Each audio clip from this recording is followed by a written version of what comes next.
Nous allons parler de la réincarnation. C'est une notion très ancienne, bien sûr. On ne sait pas à quand d'ailleurs ça remonte. Mais en fait, c'est une notion qui est assez peu répandue à la surface de la Terre. En effet, très peu de peuples ont intégré ce concept de réincarnation dans leur philosophie ou dans leurs idées. Donc, il y a aussi un problème qui concerne le mot lui-même, qui n'est pas du tout adapté à probablement la réalité qu'il concerne. Et ça occasionne de nombreuses erreurs de conceptualisation et quelquefois de dialogue, parce que comme on ne parle pas de la même chose, mais avec les mêmes mots, bien évidemment, la communication n'est pas facile. Alors, beaucoup de gens disent croire à la réincarnation, parce que c'est une croyance, bien sûr, il y a plein de croyances à la surface de la planète, mais beaucoup n'ont pas pris peut-être le temps de s'informer totalement sur tous les aspects que peut revêtir ce sujet, et les gens manifestent souvent un sentiment personnel qu'ils ont sur ce problème-là, mais un sentiment personnel, a priori, ne prouve rien. C'est un sentiment personnel. Donc il faut l'asseoir sur des éléments infiniment plus solides pour pouvoir mener une réflexion intelligente. Alors ce que je vais vous dire de cette conférence, c'est d'abord parce que ça fait plus de 40 ans que je me passionne pour le sujet, et notamment à travers le long séjour que j'ai fait dans le bouddhisme zen, où là précisément on n'en parle pas.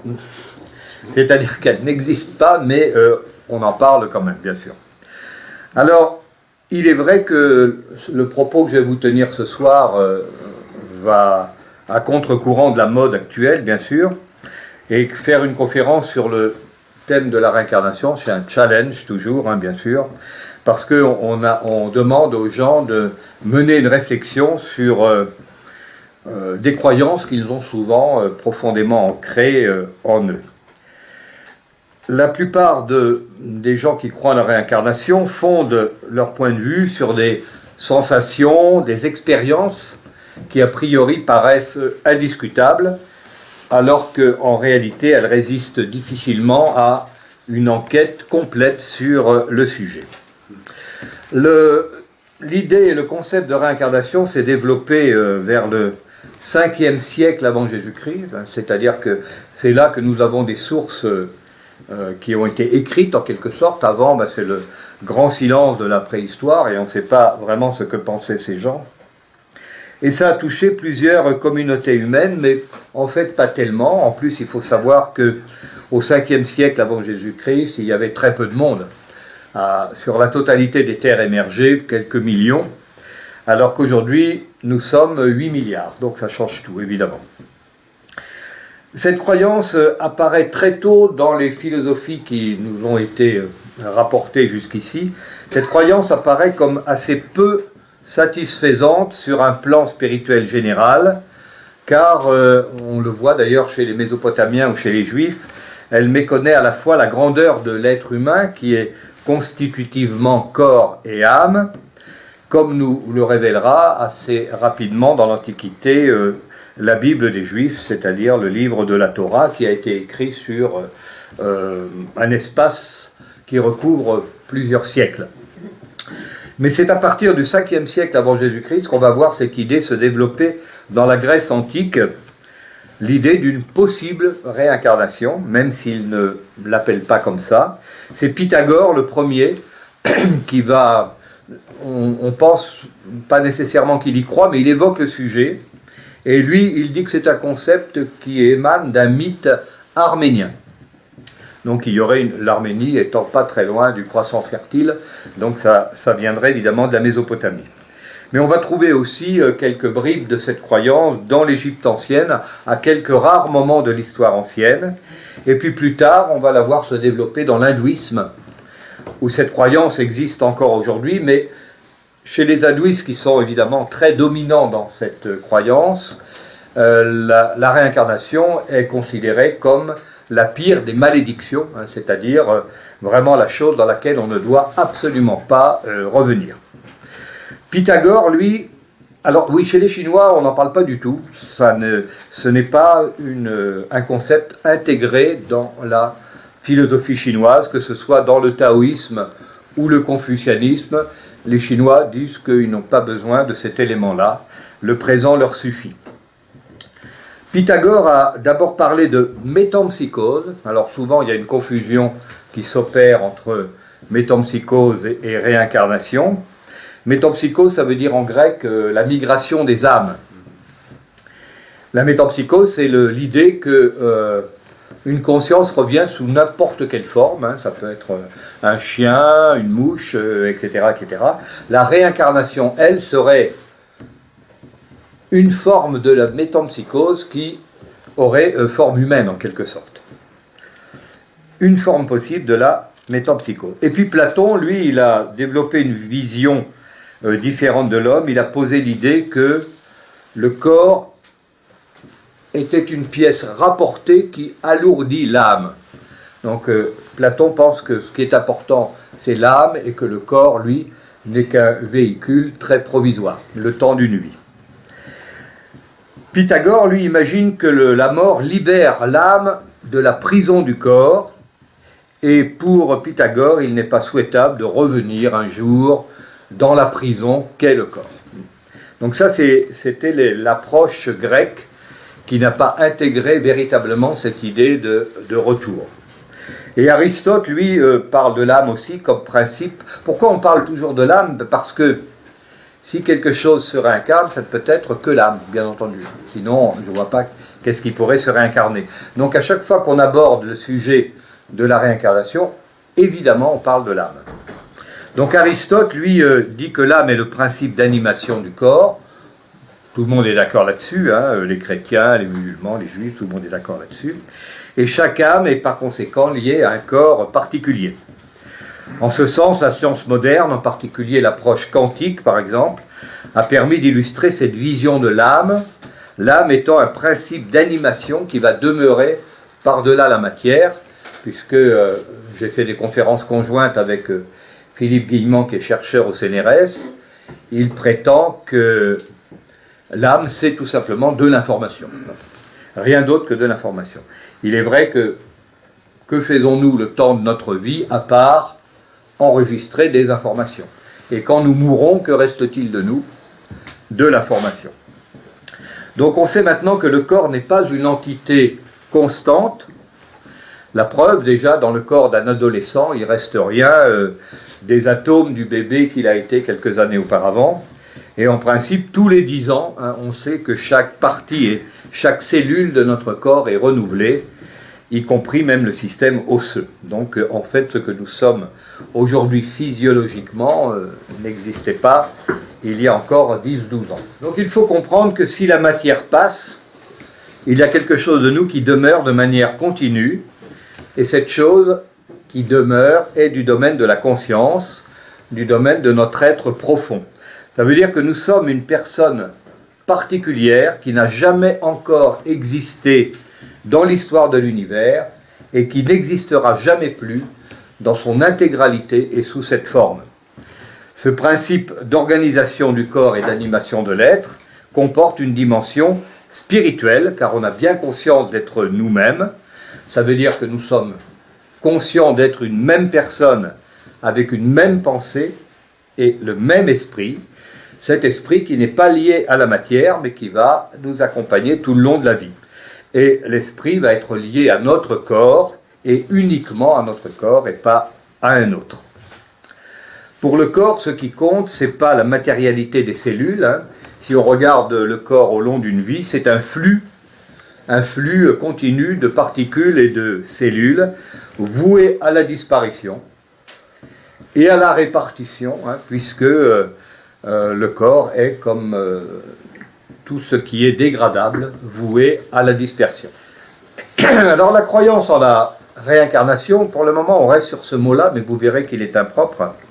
Cette croyance est en contradiction claire avec la plupart des philosophies et des traditions spirituelles du monde. Dans le judéo-christianisme par exemple, mais ça touche également à l'islam, l'idée de réincarnation s'oppose frontalement à la vision de l'âme et du corps. Dans la perspective biblique, l'âme et le corps sont intrinsèquement liés pour cette vie, et c'est un ensemble qui constitue l'être humain, le temps de cette vie. Ça veut dire que le composé humain n'est pas l'âme d'un côté, un corps de l'autre, qui pourrait se séparer et se retrouver au gré de réassociation à travers le temps. Ce n'est pas admissible dans le système judéo-chrétien. De réincarnation, c'est la vision de l'homme qui est en jeu, c'est-à-dire un rapport entre l'âme et le corps. En fait, que sommes-nous réellement ? Est-ce que nous sommes un conglomérat de chair et d'un esprit ? Le corps est-il quelque chose que l'on peut prendre ou laisser selon d'obscurs critères de choix ? Le deuxième concile de Constantinople au VIe siècle a essayé de réfléchir sur cette question par rapport aux philosophies qui existaient à l'époque sur ce sujet. Et ils ont posé ce postulat: nous n'existions pas avant de naître, nous n'étions rien avant d'être conçus, et notre nature est celle d'un être composé d'âme et de corps. Nous ne sommes pas des anges par défaut. C'est amusant comme idée. Ça, c'est le concile de Constantinople, VIe siècle, après Jésus-Christ, bien sûr. Alors, ce qui est propre à l'être humain, c'est d'être positionné à la charnière du monde matériel et du monde spirituel. C'est ce qui fait notre humanité, en fait.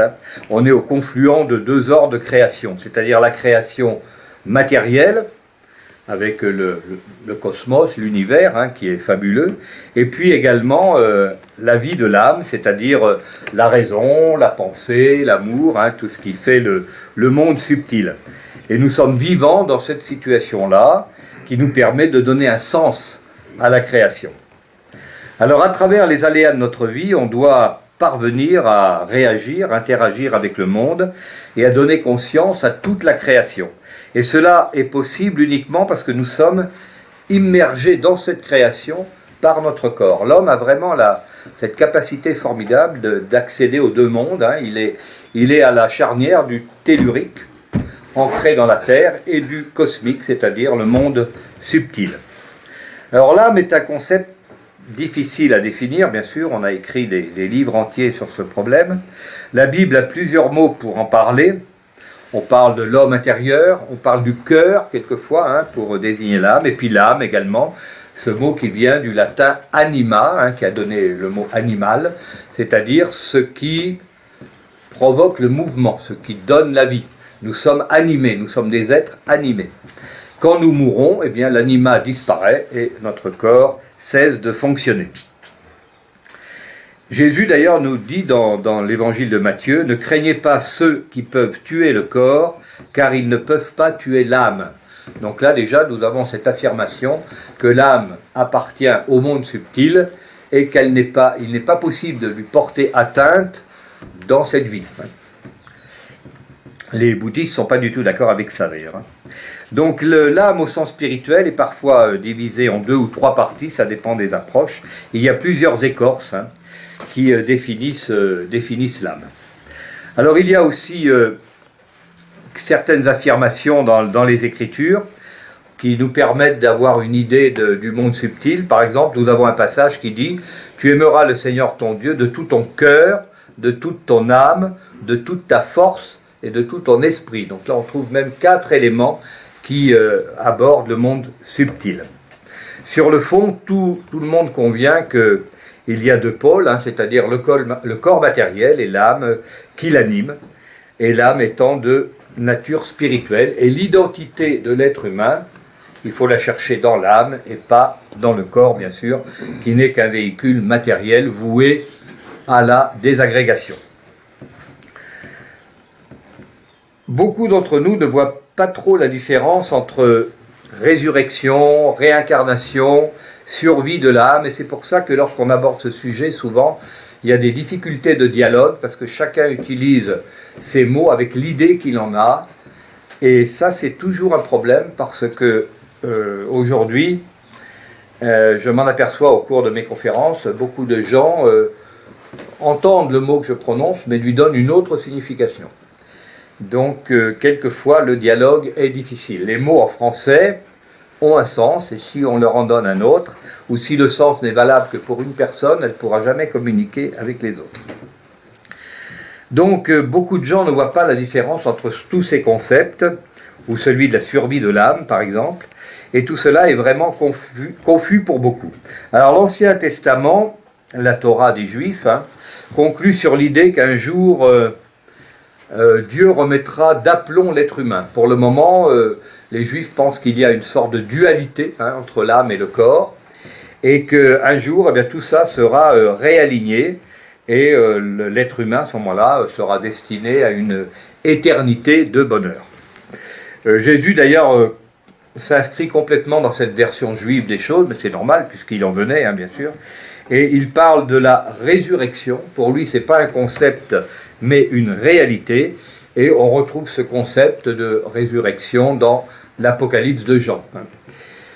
De même, dans la lettre de Saint Paul dit dans sa lettre aux Hébreux, « Les hommes ne meurent qu'une fois, et ensuite il y a un jugement. » Mais l'idée de jugement, on la trouve dans beaucoup de traditions. Vous avez les hiéroglyphes, les bas-reliefs égyptiens, où un dieu pèse les âmes des morts, pas les morts. Donc la tradition judéo-chrétienne affirme que l'être humain n'existe que depuis sa conception, et qu'ensuite il connaît la mort une fois, et une fois seulement. Viendra ensuite le jugement dernier, la résurrection de la chair, etc. D'ailleurs, c'est affirmé dans le credo chrétien, je crois en la résurrection des morts. Alors, il ne faut pas l'imaginer tel que l'ont peint les peintres du Moyen-Âge, avec des morts qui sortent de terre, etc. Le gars qui sort à côté de ses 3 maîtresses et tout, non, c'est pas comme ça que ça va se passer. Ce sera une résurrection dans un corps glorieux.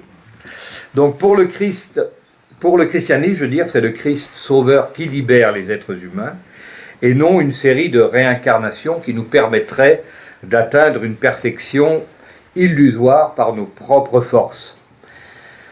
Il faut insister sur le fait que pour le christianisme, la grandeur de l'homme, c'est de pouvoir donner à Dieu une réponse définitive dans une vie. Et que cela ne serait pas possible, que sans cela, oui, on ne pourrait pas atteindre un bonheur parfait, durable. En fait, la réincarnation, telle que la voient les juifs, les chrétiens, les musulmans, etc., c'est quelque chose qui est un peu embarrassant, parce que ça veut dire que on pourrait toujours effacer sa copie, pour revenir terminer son travail. Mais ça, c'est un concept infantilisant, bien entendu. C'est déjà très beau de dépasser l'échelle de la vie présente, d'élever le regard au-delà, et puis d'avoir conscience que notre existence n'est pas seulement un épiphénomène destiné à disparaître. La solution que propose la réincarnation, c'est quelque chose de trop simple et de trop facile. Ça nous maintient dans un état de dépendance à une croyance qui ne se fonde sur rien de tangible et qui souvent nous éloigne de la réalité. Il y a même des gens qui vont se dire, si je rate ma vie ce coup-ci, je vais la réussir la prochaine fois.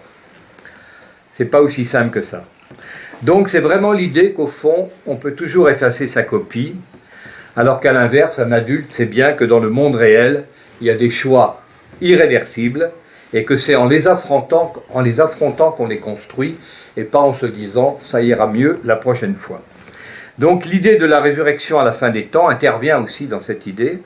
C'est venu de l'enseignement chrétien la plupart du temps. Ce n'est pas une projection de notre désir, c'est que c'est une éternité qui nous est promise en fait, et qui n'est pas pour autant compensatoire aux épreuves de cette vie, ce que sont les promesses de réincarnation. Donc le mot de réincarnation apparaît depuis très peu de temps dans le vocabulaire occidental. Ce mot n'était pas employé avant les années 1880 et a été développé par les groupes théosophiques de cette époque, c'est-à-dire Gurdjieff, Madame Blavatsky, Alexandra David-Néel, etc. C'est eux qui ont fait surgir ce concept. Il s'agissait pour eux de développer l'idée que les êtres humains, et peut-être même tous les êtres vivants d'ailleurs, peuvent revenir après la mort dans des existences individuelles successives, dans le but de franchir à chaque fois un palier d'évolution supplémentaire. Avant 1900, ce mot n'avait pas du tout été mis à la mode. À partir de 1900, bien sûr, on l'a vu surgir. Alors, en fait, ce nouveau concept de réincarnation à l'occidentale est le résultat d'un manque de connaissance de la culture des civilisations auxquelles nous l'avons emprunté, c'est-à-dire l'hindouisme et le bouddhisme, dans lesquels le concept de réincarnation semble exister par évidence. Or, nous verrons tout à l'heure qu'il n'en est rien. Il y a donc un déficit culturel et de connaissances qui a fait que nous avons créé une nouvelle croyance, un nouveau concept de réincarnation made in Occident. Alors, nous verrons plus loin que ces gens se trompaient et avaient sur le sujet des connaissances approximatives, et ils nous ont donné l'illusion que nous allions, grâce à ce concept, franchir une étape dans notre cheminement spirituel. Et comme la source semblait venir de l'Inde, vous vous souvenez que dans les années 1960, on a vu un tas d'occidentaux se diriger vers l'Inde pour enrichir des gourous plus ou moins patentés qui étaient très heureux de les recevoir. Ce qui ne veut pas dire que l'enseignement hindouiste, dans son essence, n'est pas quelque chose d'intéressant, c'est même un des fondements de la réflexion spirituelle de l'humanité. Mais la réincarnation est autre chose dans l'hindouisme, nous le verrons tout à l'heure. Donc, en fait, il faudrait considérer que ce mot de réincarnation est impropre et ne traduit pas du tout l'approche que les Occidentaux ont pu en faire tardivement. Par ailleurs, les hindouistes et les bouddhistes se montrent très surpris de l'idée que nous avons de la réincarnation, et ils ne comprennent pas comment on a pu aller chercher chez eux une idée nouvelle qui ne correspond absolument pas à l'idée qu'eux ont du problème depuis des millénaires. Mais c'est vrai que l'arrogance occidentale, souvent, n'a jamais hésité à refaire le monde selon ses propres critères. Donc la réincarnation est une croyance qui est partagée par environ 1 milliard d'êtres humains à la surface de cette planète, qui signifie quand même que 7 milliards ne s'y intéressent pas vraiment. Nous sommes donc ici ce soir concernés par cette minorité occidentale qui s'intéresse à ce sujet, et même certains d'entre nous, présents dans cette salle, croient fermement à la réalité des vies antérieures, mais c'est le droit de chacun de penser et de croire ce qu'il veut, bien entendu. On a le droit de penser que l'on va revenir de temps en temps, faire un petit tour dans une vie terrestre, prisonnier de la roue des existences. Il faut savoir qu'au début du christianisme, qui est une religion d'Asie, le christianisme, c'est pas né à Clermont-Ferrand, c'est né en Asie, l'idée de réincarnation était admise par certaines communautés, par exemple les nestoriens, les manichéens, etc., qui héritaient ça de certaines populations d'Iran ou d'ailleurs. Mais très rapidement, ces notions ont fini par disparaître ou résister sous quelques bribes. Par exemple, on peut dire qu'au Moyen-Âge, ça n'avait pas disparu, puisque les cathares, par exemple, croyaient à une forme de réincarnation. Mais les cathares y croyaient pour une raison assez désastreuse, c'est qu'ils pensaient que les hommes ne devaient pas faire d'enfants, parce que le monde n'ayant pas été créé par Dieu, mais par Lucifer, à chaque fois que l'on faisait un enfant, on entretenait le règne de Lucifer. Donc il fallait éviter de faire des enfants pour que le plus rapidement possible, l'humanité ne faisant plus d'enfants disparaisse et remonte dans la conscience divine par une série de réincarnations successives. Donc là, c'était pas croisser et multiplier, c'était éviter de croître et de vous multiplier pour remonter le plus vite possible au ciel. Donc c'était un peu compliqué comme idée. Alors nous avons vu donc cette idée de réincarnation qui arrive au XXe siècle, en fait, elle s'installe dans le vide laissé par un abandon des valeurs chrétiennes ou d'autres valeurs du même genre, et ça comble un vide de spiritualité à ce moment-là. Et c'est vrai que l'Occident s'ouvre un peu sur l'Orient à cette époque et commence à considérer les cultures d'Orient, mais souvent en ne s'en approchant pas suffisamment et en les interprétant mal. Mais cette idée de réincarnation, il faut quand même accepter l'idée que c'est la possibilité que nous aurions de vivre plusieurs vies. Et ça, c'est un sentiment naturel. Ce sentiment naturel est né à partir du fait que depuis toujours, moi le premier, hein, les hommes peuvent éprouver des ressentis particuliers, des émotions, des troubles, des intuitions, qui peuvent les amener à penser qu'ils hébergent des informations provenant d'autres vies. De là à penser qu'ils ont existé dans d'autres vies, le pas est vite franchi. Et ces gens-là, qui pensent véhiculer ce genre d'informations, ont parfaitement raison parce que c'est absolument vrai. C'est indiscutablement vrai. Nous hébergeons et nous pouvons nous connecter à des informations multiples, et c'est ainsi que nous avons pu imaginer que nous avions peut-être déjà vécu une ou plusieurs vies dans le passé, avant de revenir à nouveau dans le monde de la matière. Donc ça, c'est indiscutable. La question du retour de l'âme, c'est-à-dire l'animal atteint le souffle de vie qui pourrait se faire dans un autre corps, est une idée effectivement assez ancienne, même si elle n'a pas touché beaucoup de civilisations. Mais la sensation que nous pourrions avoir d'avoir déjà vécu sous une autre forme dans d'autres vies, c'est un flux d'informations en fait qui nous arrive dessus. Un ressenti qui ne suffit pas du tout à prouver la réalité de ce fait.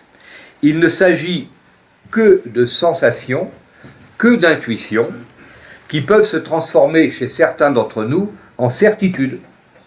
Seulement, cette certitude qui s'appuie sur des émotions ou des intuitions intimes, c'est une expérience chaque fois individuelle et qui ne peut en aucun cas concerner l'ensemble des humains.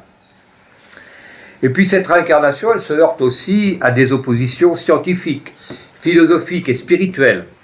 D'ailleurs, il n'y a pas nécessairement un lien direct entre le concept de réincarnation, de karma, de spirituel. On mélange un peu tout.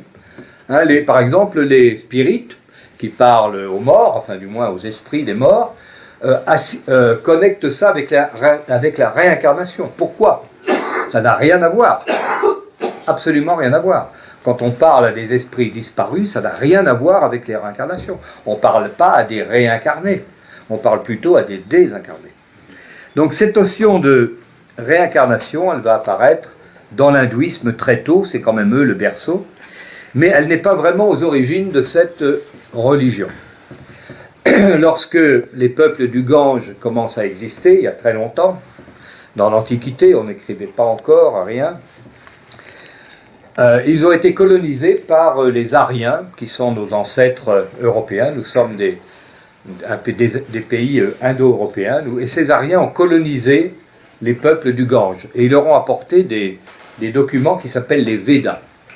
Ce sont des documents extrêmement importants, très intéressants sur le plan spirituel, et à aucun moment les Védas ne parlent de réincarnation. Le sujet n'est jamais abordé. Donc le concept de réincarnation viendra dans les peuples du Gange et l'Inde beaucoup plus tardivement. Dans l'hindouisme, la notion de karma est dominante. Mais là encore, on se trompe sur ce que signifie le karma. Parce que le karma n'est pas du tout étranger à la pensée de l'Occident. Le karma, c'est tout simplement la loi de causalité. Toute cause produit un ou plusieurs effets. Tous les effets sont dus à une ou plusieurs causes. Ça, c'est ce qu'on appelle la loi de causalité. Elle ne suffit pas d'ailleurs à expliquer l'univers. Il peut y avoir des choses qui se mettent en résonance, qui ne sont pas liées par une cause, mais par le sens. Mais là, on est dans un autre domaine. Ce que nous explique aujourd'hui la physique quantique, par exemple. Donc, cette vue des choses qui est la loi de causalité, si on ramène tout à la loi de causalité, ça s'oppose à toute considération spirituelle évoluée. Car si c'était vrai, ça impliquerait une aliénation de la liberté individuelle. Ce serait même une névrose, entretenue par un conditionnement millénaire de culpabilité morbide. Les Indiens, par exemple, pensent qu'ils sont là pour payer la facture d'une vie antérieure dont ils n'ont pas conscience. Et si quelqu'un crève de faim dans la rue, il n'a que ce qu'il mérite parce qu'il a vécu dans une vie antérieure d'une manière inconsidérée.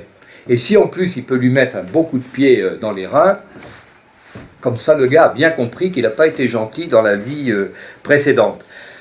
je ne pense pas que ce soit un très grand facteur de développement social et même de civilisation, mais ça existe pourtant sous cette forme-là. Donc ce conditionnement qui amène l'homme à cette croyance de réincarnation, c'est quelque chose dont il faut prendre avec beaucoup de précaution. On comprend pourquoi, dans cette idée de réincarnation pour faire mieux dans une prochaine vie, l'homme rentre dans cette considération qu'il peut être puni ou récompensé pour un acte qu'il n'a pas nécessairement choisi de faire. Et pour nous enfoncer encore plus dans l'idée de réincarnation, on introduit le concept que cette vie-là n'est pas suffisante pour nous développer complètement. Nous sommes là dans un processus qui est dangereux, qui est infantile, parce que c'est le processus des mérites, des démérites, des récompenses ou des sanctions. Tout cela est très terrestre. Et d'un point de vue spirituel, c'est extrêmement réducteur. C'est pourquoi la plupart des grandes philosophies et des grands courants spirituels ont rejeté cette idée de réincarnation qui est très difficile à concrétiser sur un plan spirituel. En vérité, l'homme est tellement conditionné par son ego. L'ego, ça veut dire qu'on se prend pour un soi séparé. Et alors là, on va haïr l'idée de la mort. L'ego, il n'a qu'une seule peur, c'est de mourir. Donc il va faire tout ce qu'il peut pour résister à ça, mais c'est voué à l'échec, bien sûr, parce qu'on s'en va tous un jour. Et alors, il est évident que pour l'ego, la croyance en la réincarnation va lui procurer une parfaite toile de fond pour le rendre à la limite immortel, puisqu'on peut revenir comme ça jusqu'à l'extinction des temps. Mais c'est une aberration au plan spirituel, puisque l'ego lui-même est évidemment mortel. Donc on vient de voir que pour les hindouistes, des actions commises dans une vie peuvent se projeter dans une autre vie et impliquer de payer en quelque sorte la facture pour des actes dont nous n'avons pas conservé la mémoire. La réincarnation, au sens où l'entendent les hindouistes, je vous l'ai dit tout à l'heure, c'est la manifestation d'une malédiction absolue et rien d'autre.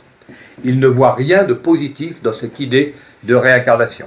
Et pourtant, c'est chez eux qu'on est allé chercher l'idée, mais en la détournant totalement. Revenir sous une forme ou une autre est précisément pour eux ce qu'on doit éviter à tout prix pour se soustraire au cycle infernal des souffrances, puisque la vie est souffrance, évidemment. Donc l'homme est condamné dans l'hindouisme à revenir dans la roue des existences jusqu'à ce que le processus du karma s'épuise de lui-même. C'est-à-dire que l'homme parvienne à ne plus créer de causes qui vont entraîner des effets. C'est complexe à imaginer, mais c'est leur vision. Et puis évidemment, il faut s'attacher à mener une vie vertueuse jusqu'à l'ultime réincarnation. Alors cette idée de karma est bien commode pour soulager le malaise de ceux qui font du mal dans une vie.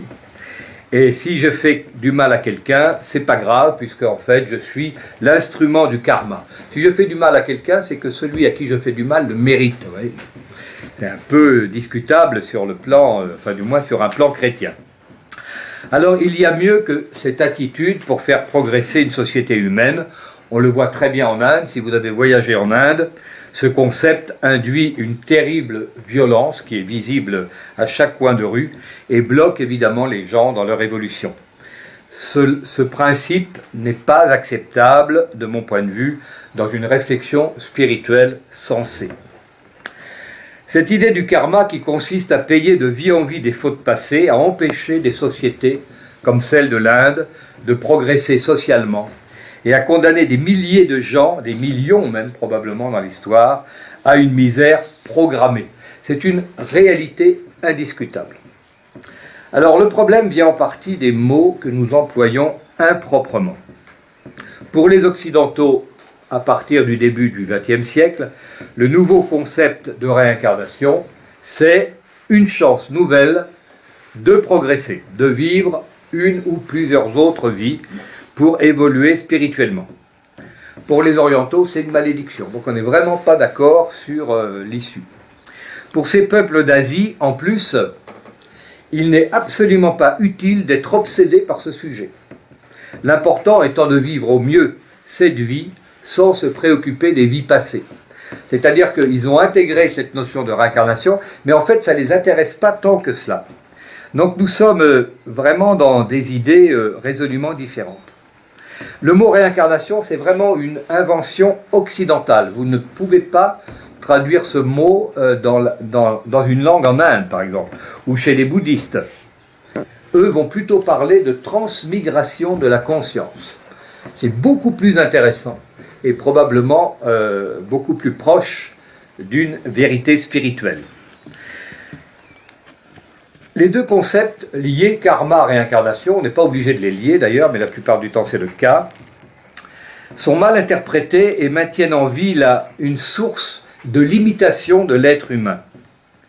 Et beaucoup d'entre nous voient dans ce concept non pas une limitation, mais une liberté supplémentaire.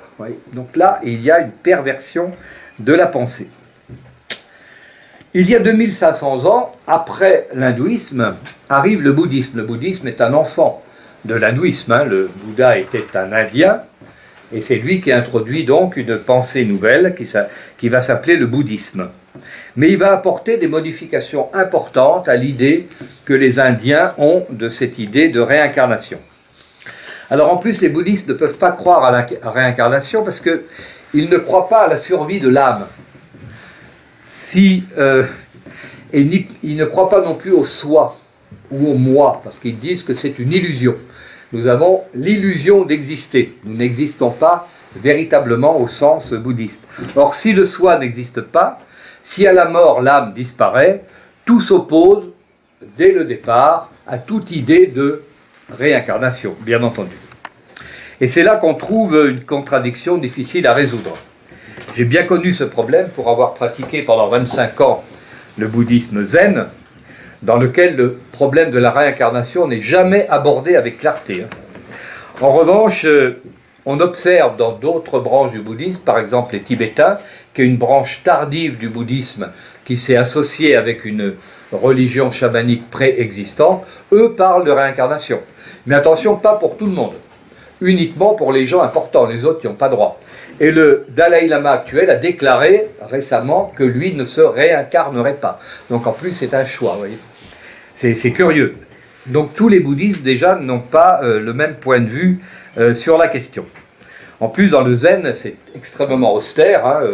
Les maîtres zen disent que lorsqu'on meurt, le corps disparaît, l'esprit disparaît, il ne reste rien.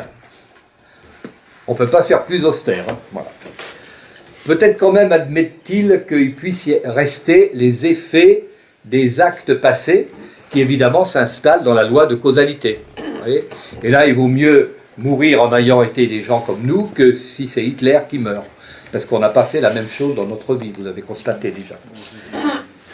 Alors, si le soi n'existe pas, comme l'enseigne le Bouddha, on peut se demander ce qui peut se réincarner, puisque à la mort, toute individualité disparaît et se fond dans une conscience collective, apporte son information à la conscience collective.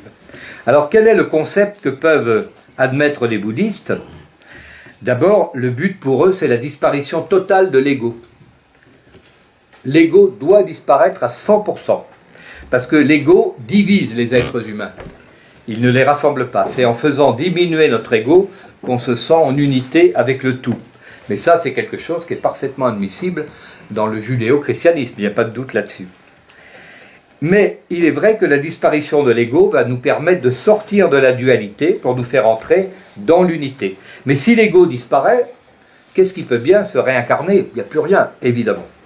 Donc on peut dire que pour les bouddhistes, l'idée que nous avons de la réincarnation serait plutôt l'idée d'une permanence de la conscience.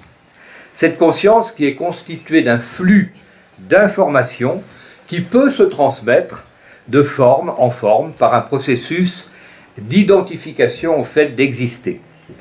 Ce concept est acceptable pour le judéo-christianisme. Nous savons très bien dans le judéo-christianisme que nous héritons des informations de tous ceux qui nous ont précédés et même de la grande famille humaine à laquelle nous sommes associés, bien entendu. Cependant, l'enseignement du Bouddha est assez austère sur ce point. Il dit que l'identification au soi, c'est-à-dire la vision que nous avons de la vie, n'est qu'une illusion créée de toutes pièces par notre mental.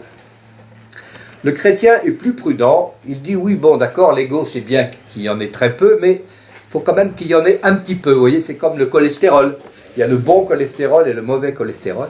Ben, il y a le bon ego et le moins bon ego. Voilà. Alors le bon ego, c'est celui qui nous structure, et puis le mauvais ego, c'est celui qui nous sépare des autres êtres humains. Donc, pour les bouddhistes, la réincarnation relève de l'illusion dans l'enseignement même du Bouddha, car elle nécessiterait la permanence de l'âme. Or, pour les bouddhistes, l'âme disparaît totalement à la mort. Il ne reste donc que la conscience de chacun, c'est-à-dire la quantité d'informations récupérées par chaque être humain le temps de sa vie, et qui va rejoindre la grande conscience collective, mais l'être cesse d'exister en tant qu'individualité, entité individuelle. Donc on va trouver ici une différence entre le bouddhisme et le christianisme, c'est que les bouddhistes prônent la destruction totale de l'ego, et nous, on préfère négocier un peu sur ce sujet. J'ai souvent noté que l'enseignement des maîtres bouddhistes, auxquels je me suis beaucoup intéressé, était assez subtil. Lorsqu'il s'agit d'aborder le sujet de la réincarnation, ils sont assez prudents. Déjà, en 42 ans d'enseignement, le Bouddha a abordé très très peu ce sujet. Et quand on lui posait une question à ce propos, il répondait la plupart du temps par le silence. Lorsqu'il meurt, voilà ce qu'il dit. L'impermanence est la loi universelle. Travaillez avec diligence à votre propre salut. Pas une seule allusion à la réincarnation. Pas la moindre. Seulement œuvrer au mieux dans cette vie, rien d'autre. Le Dalai Lama lui-même, que j'ai rencontré à 2 reprises, lui, c'est pareil, parce que, évidemment, il n'y coupe jamais. Quand il est devant des Occidentaux, on lui pose la question de la réincarnation. Et là, il se met à rire, et il dit, en général, il refuse même de répondre, mais la plupart du temps, il dit que le plus important, c'est de vivre cette vie-là dans la vertu, plutôt que de spéculer sur d'hypothétiques vies passées ou à venir. Donc on se demande même s'il y croit vraiment lui-même, d'autant plus qu'il a dit qu'il ne se réincarnerait pas. Voyez. Donc il y a une ambiguïté énorme, même dans le bouddhisme à ce niveau-là. Et dans le bouddhisme zen, alors là c'est encore plus drôle, mon maître Dishimaru disait « À quoi te sert de te réincarner 50 fois si tu ne sais toujours pas qui tu es ?» Donc vous voyez, c'est jamais aussi simple qu'il n'y paraît. Donc le concept de réincarnation s'est installé avec une certaine force dans la société occidentale, dans le vide laissé par la diminution des religions traditionnelles, généralement issues du judaïsme. Depuis le mouvement du New Age qui a émergé dans les années 60, vous vous en souvenez, pour ceux d'entre vous qui ont plus de 20 ans, les gens ont picoré, alors moi j'étais en plein dedans, j'avais 18 ans en 68, en 67, oui. Donc ces gens ont picoré parce que rien ne les satisfaisait, donc ils ont pris un petit peu de bouddhisme, un petit peu d'hindouisme, un peu d'islam, un peu de christianisme, etc. Et ils ont essayé de faire une nouvelle spiritualité qui aurait été un syncrétisme en quelque sorte, empruntant des bribes ici et de là. Ça ne peut pas marcher. En plus, ils ont pris tout ce qui n'était pas contraignant, c'est-à-dire un minimum de pratique, un minimum de contraintes, etc., etc. Donc ça ne pouvait pas aller très loin. D'ailleurs, ça n'est pas allé très loin.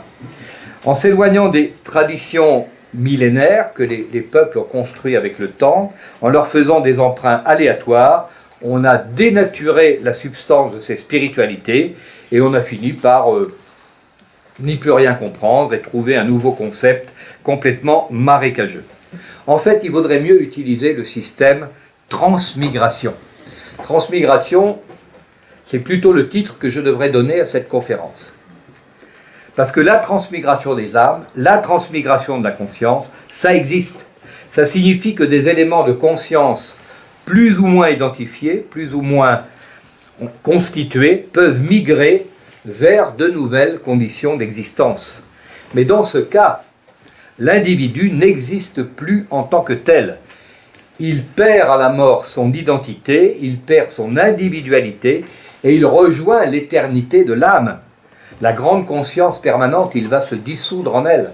C'est beaucoup plus beau que l'idée de revenir pour faire un petit soldat dans une nouvelle vie. Les bouddhistes utilisent une image intéressante dans ce domaine. Ils parlent de renaissance ou de remanifestation. C'est très intéressant comme concept. Il peut même y avoir renaissance et transmigration en même temps. Une transmigration peut donner existence à une renaissance. À l'image que je donne la plupart du temps, mais qui n'est d'ailleurs pas de moi, si vous avez un flambeau allumé dans la main gauche et un éteint dans la main droite, vous pouvez allumer celui qui est éteint avec celui qui est allumé. Qu'est-ce que vous avez fait? Vous avez fait transmigrer l'énergie du feu, de la lumière, d'un support à un autre support. Ça ne signifie en aucun cas que le deuxième flambeau est une forme de réincarnation du premier. Vous avez simplement créé la renaissance d'une manifestation de lumière sur un autre support. Mais le support, lui, il n'est pas vraiment concerné, en réalité. Donc c'est intéressant de parler de renaissance de la lumière dans ce cas, de migration de l'énergie du feu d'un support à l'autre.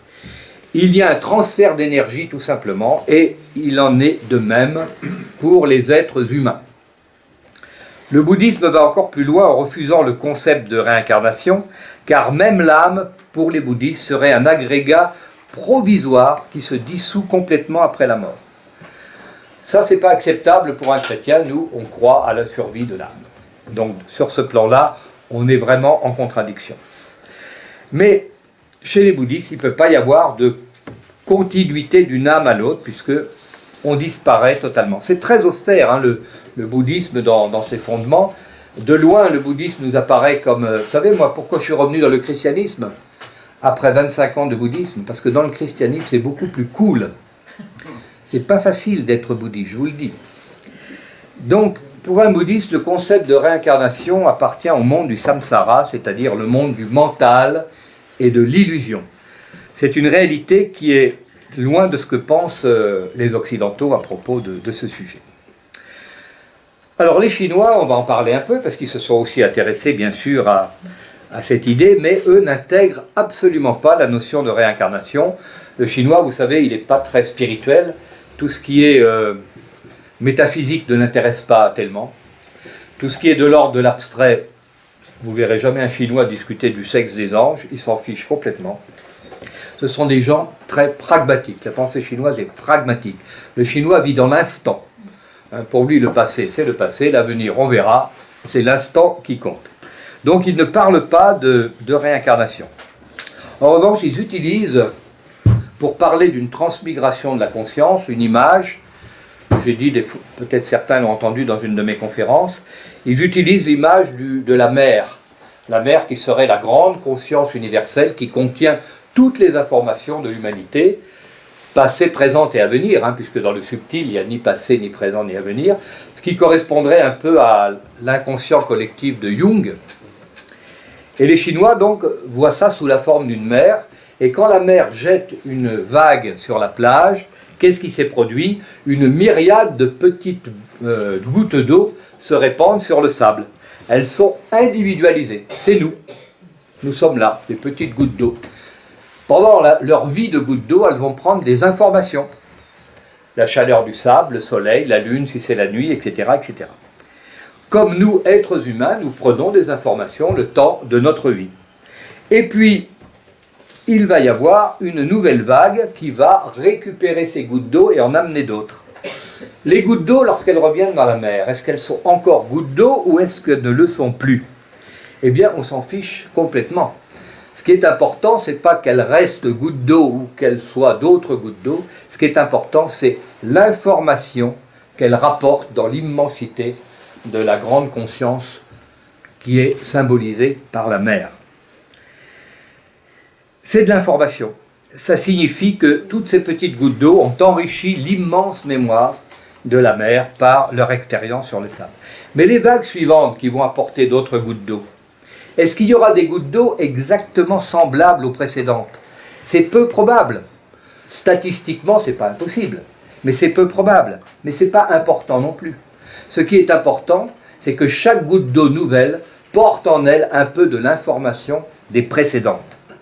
Et pour les Chinois, il en va ainsi des hommes jetés dans la vie par le flux de la conscience universelle, individualisée le temps d'une vie, et retournant à la mémoire collective à la fin de la vie, pour revenir à nouveau un jour, mais sous forme d'informations sur des supports multiples, en créant une nouvelle individualité, mais unique, totalement nouvelle, n'ayant pas un lien individuel avec une vie passée.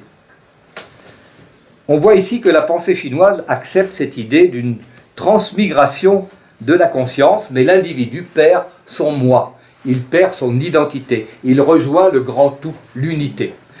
Spirituellement parlant, c'est beaucoup plus intéressant, bien entendu. Alors on comprend maintenant pourquoi Carl Jung s'est un peu inspiré de cette pensée chinoise et parle de conscient ou d'inconscient collectif. Pour lui, c'est évidemment le réservoir de toutes les informations de l'humanité. Alors on peut en déduire que les sensations parfois extrêmement précises que peuvent éprouver certaines personnes qui croient avoir vécu des vies antérieures ne sont en fait, pour beaucoup de penseurs, que des capacités à se relier à la mémoire collective de l'humanité. Et je pense que nous avons tous vécu ce genre d'expérience. Parce que selon nos sensibilités, on est capable de se connecter par la loi des affinités vibratoires à des éléments de mémoire, à des éléments de conscience qui nous ont précédés, mais ce n'était pas nous. On emprunte simplement à des moments précis. Mais ça peut aller très loin. C'est-à-dire que ça peut aller jusqu'à se connecter avec des éléments de conscience extrêmement densifiés qui peuvent se rapporter à un individu très précis. Il y a des cas qui ont été décrits dans le monde, bon, pas très nombreux, mais ça prouve que quand la vague rejette des millions de petites gouttes d'eau, peut-être y en avoir une là qui s'est égarée au milieu, qui est exactement la même que celle de 3 vagues précédentes. Pourquoi pas? Mais les probabilités, évidemment, sont minces. Et puis, quand on a parlé de ces choses-là, parce que Einstein s'est intéressé à ce genre de choses, et Einstein, lui, disait, mais de toute façon, dans le subtil, il peut y avoir ni présent, ni passé, ni avenir. Et quand on lui racontait des anecdotes où le temps avait semblé bégayer, et il a dit, il peut arriver aux hommes de trébucher dans l'escalier du temps. Donc il admettait qu'il puisse y avoir des ruptures de temps, et que certains hommes puissent en bénéficier, quoique ce n'est pas toujours un bénéfice, hein, ça dépend. Donc chez les hindouistes également, tout ce qui est du domaine du grossier et de l'ego ne peut pas se manifester à nouveau. Seule la partie subtile de l'humain peut rester, quoi. Voilà. Donc en fait, ça veut dire que chez les hindouistes, la réincarnation n'est pas systématiquement non plus le retour d'un individu parfaitement identifié. Chez les bouddhistes tibétains, c'est pareil. Les bouddhistes tibétains admettent même l'idée qu'un individu disparu puisse revenir sur 3 ou 4 autres individus. Ils se séparent. Donc ce n'est pas une âme qui se met sur une personne, mais c'est des informations qui se répartissent sur plusieurs personnes. Ça, c'est assez typique du bouddhisme tibétain. Ça n'existe pas dans les autres.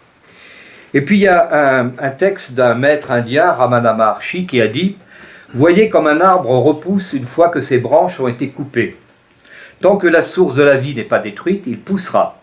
Pareillement, à la mort, les potentialités latentes vont se retirer dans le cœur de l'arbre, mais ne périssent pas. C'est ainsi que les êtres renaissent en vérité.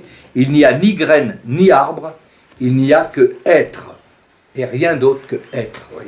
Donc même ce grand maître hindouiste dit qu'il n'y a pas de réincarnation. Il fait allusion à la réincarnation à aucun moment. Il parle de la renaissance de la nature et d'être, pas de l'être, d'être au sens large. Donc ici, on n'est pas dans l'individualité. Si vous avez dans votre jardin une rose cette année, elle va devenir très belle, elle va faner, elle va pourrir, elle va disparaître. L'année prochaine, vous aurez la même rose au même endroit. Ce ne sera pas la réincarnation de celle de l'année dernière. Ce sera tout simplement la renaissance de la nature, le miracle de la renaissance de la nature qui, interminablement, s'accomplit au fur et à mesure que ça revient. Alors, est-ce qu'on se trompe par ignorance sur l'approche qu'ont les autres civilisations. Même beaucoup d'occidentaux qui ont suivi soi-disant des enseignements bouddhistes et avec lesquels je parle, en fait, ne sont pas rentrés dans ces subtilités-là et souvent même émettent des idées totalement fausses. Ils ont lu le bouddhisme pour les nuls ou dans la collection que sais-je. Donc pour les bouddhistes, il ne reste que les conséquences karmiques, c'est-à-dire les actes accomplis dans la vie d'une personne. Alors, si la continuité d'âme n'existe pas, d'où leur vient cette idée de la transmission qui existe tout de même dans cette croyance? Ça veut dire que la continuité va exister, mais au niveau karmique. C'est-à-dire que les actes que vous avez accomplis vont prendre une existence karmique, c'est-à-dire qu'ils vont se densifier. Ils vont, par la loi de causalité, donner existence à de nouveaux agrégats, qui sont les conséquences de vos actes passés. Voyez, c'est-à-dire que en fait, on crée sans arrêt des univers. Plus on est créatif et plus on va créer de choses. Et ça reste quand nous disparaissons. Il y a des gens qui ont acquis l'éternité parce que dans une seule vie, ils ont posé un nombre d'actes créatifs incroyables. Et ces actes créatifs ont continué à gonfler et à enrichir la conscience universelle. Tout cela est très intéressant parce que ces agrégats existent, mais pas en identification parfaite avec une individualité passée. Ce serait très réducteur si ça procédait par l'individualité. Ce sont donc des morceaux d'informations, plus ou moins densifiés, qui adhèrent à notre conscience par la loi des affinités vibratoires. Nous attirons tous ici des informations, mais évidemment pas les mêmes, puisque nous sommes tous différents. Donc les bouddhistes peuvent parfaitement admettre qu'un individu puisse avoir des souvenirs de vie antérieure, mais en aucun cas, ces souvenirs ne peuvent provenir d'une continuité d'être. Ces souvenirs viennent d'autres gens qui nous ont précédés. Et nous ne sommes pas la réincarnation de ces gens-là, ce qui serait une aliénation de notre liberté spirituelle. Si on était quelqu'un d'autre, où on est qui? Donc ces informations souvenirs, ce sont des informations souvenirs en quelque sorte, et on peut même se souvenir du futur d'ailleurs, puisque dans le subtil, il n'y a pas de différence, ne prouve en rien la réalité d'une quelconque réincarnation. Carl Jung établit l'idée de l'inconscient collectif. Ça signifie que tous les êtres vivants sont reliés par des fluides subtils qui nous mettent en connexion permanente par-delà la notion de temps et d'espace avec la totalité de l'univers. Cette idée est 1000 fois plus intéressante sur le plan spirituel que l'idée très réductrice d'une réincarnation, c'est évident. On a par conséquent en nous, dans chacune de nos cellules, la mémoire de notre généalogie, de notre ethnie, de notre culture, tous ces archétypes et ces mythes, tout ça nous l'avons en nous. Et en plus, nous passons notre vie à accumuler des informations supplémentaires. On parle même, dans certaines cultures, des annales akashiques qui sont tout simplement une adaptation de l'inconscient ou du conscient collectif de Jung. Ces informations auxquelles nous avons accès, sans aucun problème, à condition d'avoir cette faculté, cette sensibilité. Il y a des gens qui passent toute une vie sans se préoccuper de cela, et d'autres qui sont très perméables à ce genre d'informations. Elles peuvent se trouver dans le passé, le présent, le futur. Il y a des gens qui peuvent avoir des visions d'anticipation du futur. C'est tout à fait possible lorsqu'on rentre dans cette idée de grande conscience collective. Les bouddhistes et les hindouistes pensent même également que certains êtres peuvent avoir acquis dans cette vie une évolution spirituelle tellement élevée qu'ils pourraient à la limite prendre la décision de revenir dans le but d'aider les autres. C'est l'idée des bodhisattvas, par exemple, dans le bouddhisme, ou des avatars en Inde. Pour accomplir cette mission, il faut qu'ils soient nés sans karma. C'est-à-dire que naître avec le karma, c'est l'idée du péché originel chez les chrétiens, c'est rentrer dans le cycle de la souffrance. À l'instant même où je sors du ventre de ma mère, je rentre dans un système karmique, c'est-à-dire que je rentre dans la souffrance. Elle me refuse le sein pendant 30 secondes, c'est ma première frustration, et il y en aura bien d'autres. Donc, dans le christianisme, en particulier dans le catholicisme, mais pas seulement, cette notion ne nous est pas du tout étrangère. Le christianisme admet parfaitement l'idée que peut avoir un mort sur les vivants. Parce que les morts, ils ne sont pas tous sur les mêmes niveaux, sur les mêmes paliers. Il y en a avec lesquels on peut évidemment communiquer, puis d'autres qui sont trop loin, ils sont déjà passés sur des plans infiniment plus subtils. Et puis nous pouvons aussi nous relier à des égrégores. Par exemple, dans toutes les civilisations, on se relie à des égrégores de saints, par exemple, c'est-à-dire des gens qui ont eu une vie extrêmement vertueuse, qui ont donc constitué autour d'eux un égrégore énergétique de mémoire auquel on se connecte.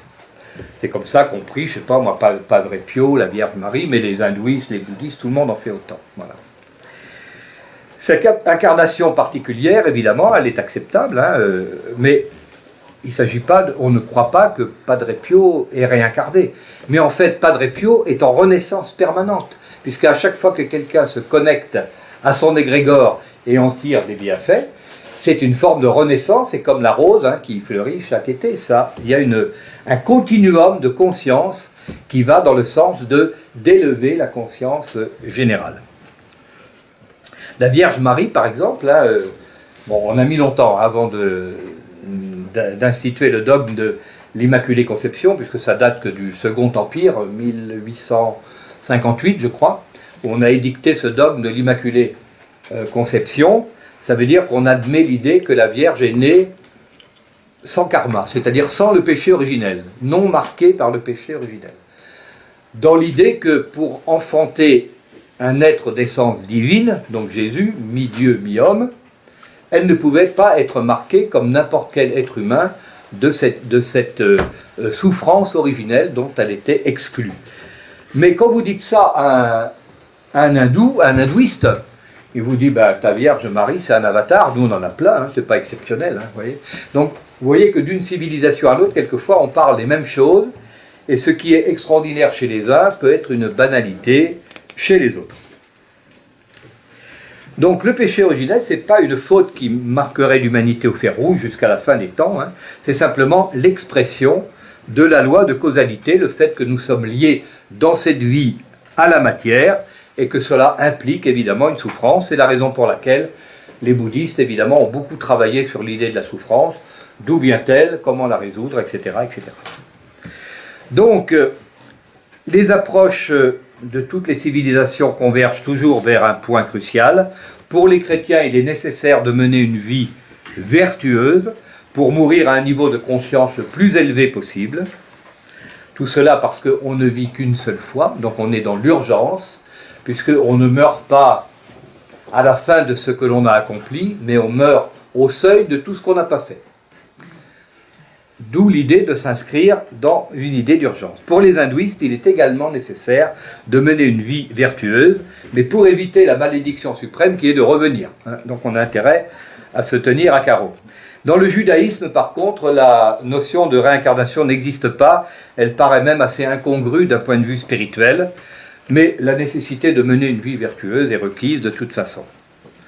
Et puis le christianisme emboîte le pas, judaïsme, islam, on fait de même. Et les musulmans font pareil. L'islam a rejoint le bouddhisme dans le fait d'accepter l'homme tel qu'il est avec fatalisme. La fatalité, évidemment, est très présente dans l'islam. Les musulmans acceptent quand même l'idée d'une recréation, c'est-à-dire d'un voyage à accomplir après la vie, mais pas dans ce monde-là, pas dans la matière, dans d'autres strates plus subtiles. Donc, on pourrait dire que les bouddhistes considèrent la nature de l'homme comme non née, c'est ce que les bouddhistes disent, la naissance, la vie, c'est une illusion, donc on n'est pas né, en fait, il n'y a pas de naissance. S'il n'y a pas de naissance, rien ne peut mourir, et si rien ne peut mourir, rien ne peut véritablement renaître. Donc nous sommes sur ces plans-là, d'après les bouddhistes, victimes de nos illusions. Les chrétiens ne sont pas très d'accord avec tout ça, on accepte qu'il y a beaucoup d'illusions, mais on a la prétention quand même d'exister. C'est peut-être une forme d'orgueil, je ne sais pas. En fait, les bouddhistes disent que lorsque le bois s'est consumé, il a changé de nature, il est devenu cendre, mais la cendre, elle, ne peut pas inverser le processus et redevenir du bois. Il ne reste donc pour les bouddhistes que la réalité de l'instant, qui est conceptualisée par notre mental et qui est en même temps une illusion. Seulement, c'est la seule réalité qui présente un intérêt spirituel, c'est de comprendre que nous vivons énormément dans des illusions. Je remarque avec amusement, parce que je fréquente beaucoup de gens qui s'intéressent à la spiritualité, que certaines personnes qui ont pignon sur rue et qui écrivent beaucoup de livres sur la spiritualité abordent rarement la réincarnation. Parce qu'ils n'y croient pas, mais ils n'osent pas l'écrire. Pourquoi ils n'osent pas l'écrire? Parce que leur fonds de commerce, il est constitué en grande partie de gens plus ou moins émergents du New Age, et comme ils y croient, on ne peut pas décevoir la clientèle. Donc, en petit comité, ils vont vous expliquer pourquoi ça n'existe pas, mais dans leurs livres, ils n'aborderont jamais le sujet. Business is business, on ne tue pas la poule aux œufs d'or. En réalité, ce qu'il faut comprendre, c'est que le vivant ne cesse de naître, de décliner, de mourir, et que rien ne peut en fait se réincarner en même temps que tout renaît en permanence. Il s'agit donc plutôt de parler de renaissance que de réincarnation. Ce concept de réincarnation nous fait tomber dans le piège bien connu de la dualité, de l'illusion de la séparation. L'enchaînement, comme je disais tout à l'heure, des peines, des récompenses, des mérites, des démérites, culpabilisation morbide, le temps opposé à l'éternité, les cycles interminables dont on ne peut s'extraire. Tout cela semble issu de concepts mentaux erronés qui même relèvent de la névrose. Pour l'être humain qui a atteint un bon niveau d'évolution spirituelle, tout se passe dans le silence de l'instant.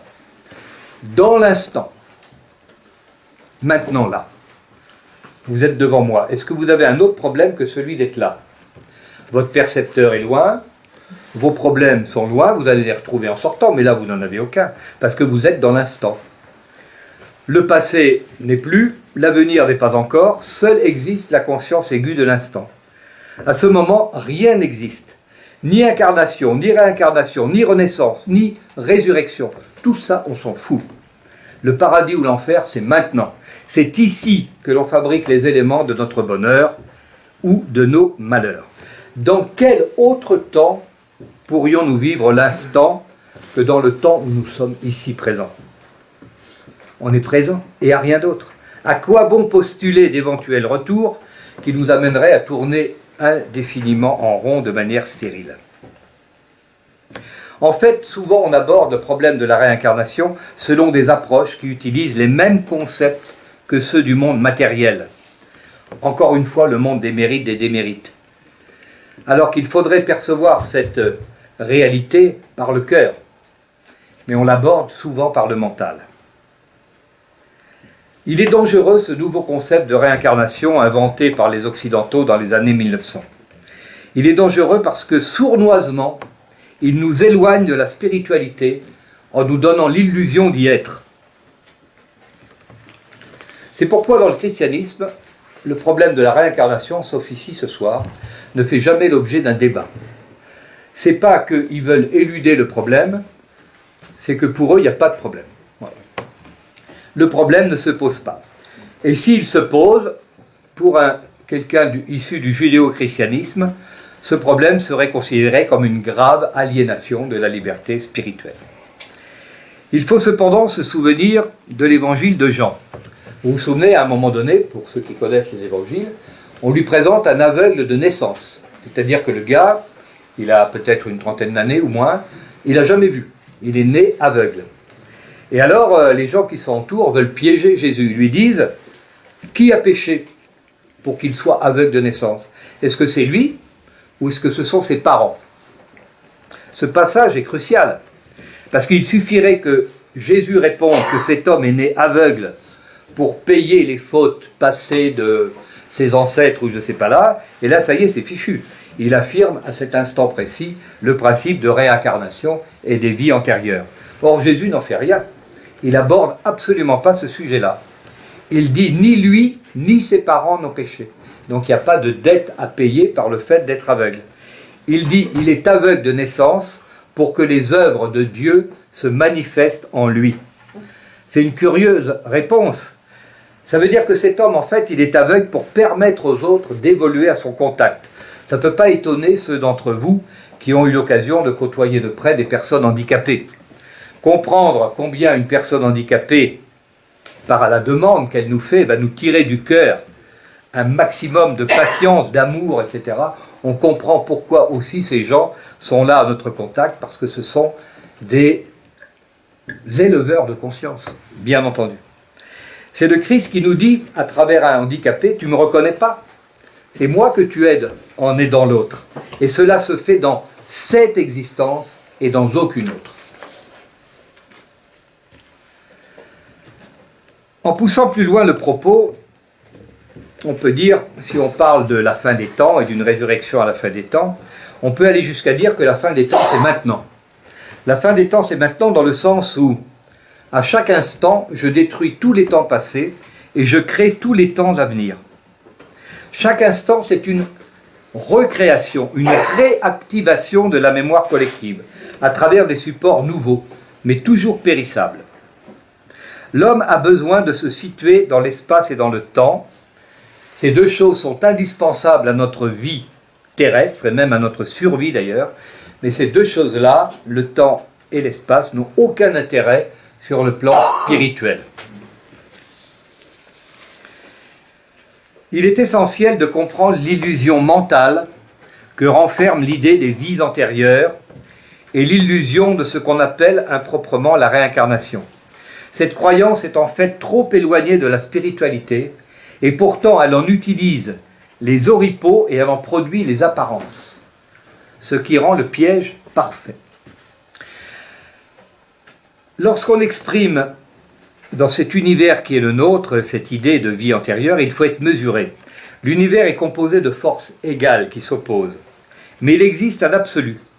Et cet absolu, il existe à un seul moment, c'est maintenant, dans l'instant. Il n'y en a pas d'autre. Quand on parle d'éveil au point de vue spirituel, l'éveil, il est ni du passé ni de l'avenir. Il ne peut être qu'ici et maintenant. Vous ne pouvez pas être un être éveillé si vous avez été un autre individu dans une vie antérieure. Nous sommes dans une continuité de conscience. L'amour inconditionnel que prône le christianisme ne peut exister que dans ce moment présent et nulle part ailleurs, ni dans le temps ni dans l'espace.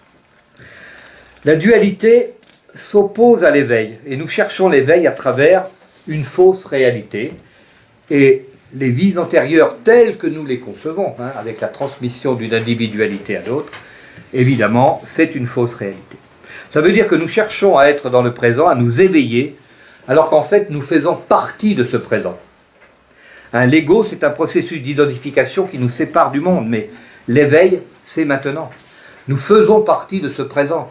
On n'est pas le film qui passe sur l'écran, on est le projecteur.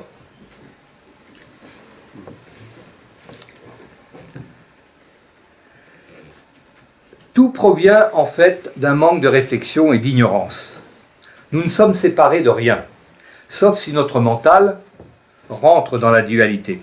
Prisonnier de l'ego, on va sentir dans notre corps un processus d'identification à des mémoires. La sensation que des vies antérieures nous appartiennent. On peut très bien les ressentir, bon, je ressens plein de choses, mais ça ne m'appartient pas. J'ai l'impression de l'emprunter à une conscience générale. Mais je ne dis pas c'est à moi ou c'est moi. Quand nous sommes séparés du monde par l'ego, on veut posséder, on veut obtenir, on veut contrôler, parce que l'ego a peur de disparaître.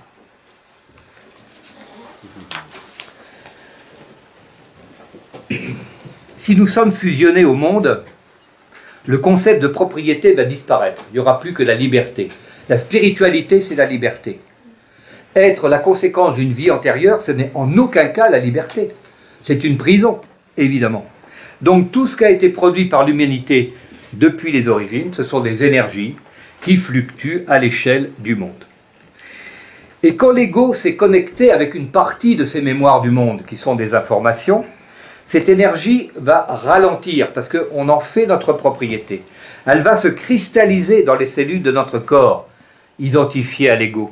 Ça veut dire que la personne croit être ce corps, alors qu'elle est au-delà. Nous ne sommes pas qu'un corps, on est une conscience aussi. Et notre conscience, elle expérimente dans un corps, un véhicule qui ne dure pas si longtemps que ça. Ça veut dire que notre conscience, elle est bien au-delà de tous ces concepts. Elle est la lumière même, mais elle n'en sait rien parce qu'elle ne l'accepte pas de l'être. Et ça veut dire que quand cette identification est maintenue par des énergies mentales, émotionnelles et physiques reliées entre elles, une partie des mémoires du monde se cristallise dans ces énergies. Et c'est là que se manifeste la sensation physique qu'un passé nous appartient. Et alors là, le piège se referme. Donc nous sommes abusés. On peut avoir la sensation de vie antérieure, avoir la sensation d'avoir déjà existé individuellement dans une autre vie, alors qu'il n'en est rien. Ce ne sont que des sensations émotionnelles, trompeuses, nées de l'ego, qui captent des informations et qui font en fait obstacle à la liberté spirituelle. Et pourtant, ces mémoires existent. Nous les éprouvons, nous les ressentons. Un psychologue va vous dire que quand il interroge quelqu'un ou quelqu'un qui procède à une hypnose, la personne va sortir des informations. Bien entendu, personne ne le contredira sur ce plan. Mais ça ne prouve en aucun cas que cette personne donne des informations qui disent qu'elle a été une autre personne dans une vie antérieure.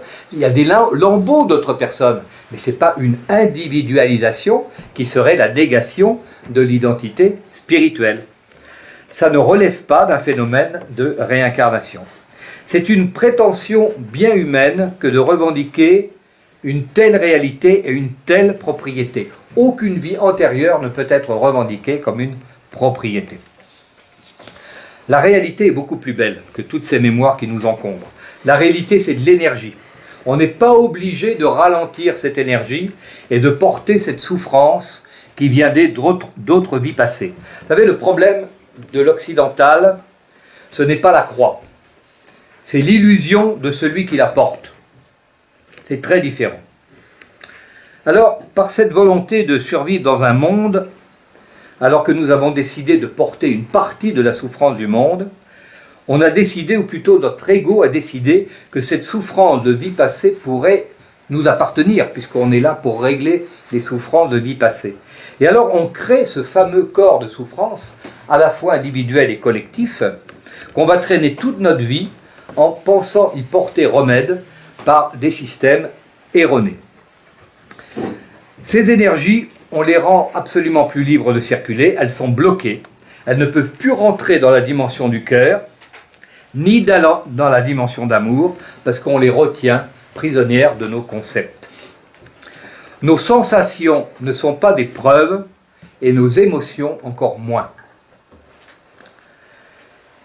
Et il suffit aussi de prendre conscience que si la souffrance existe, eh bien elle ne nous appartient pas.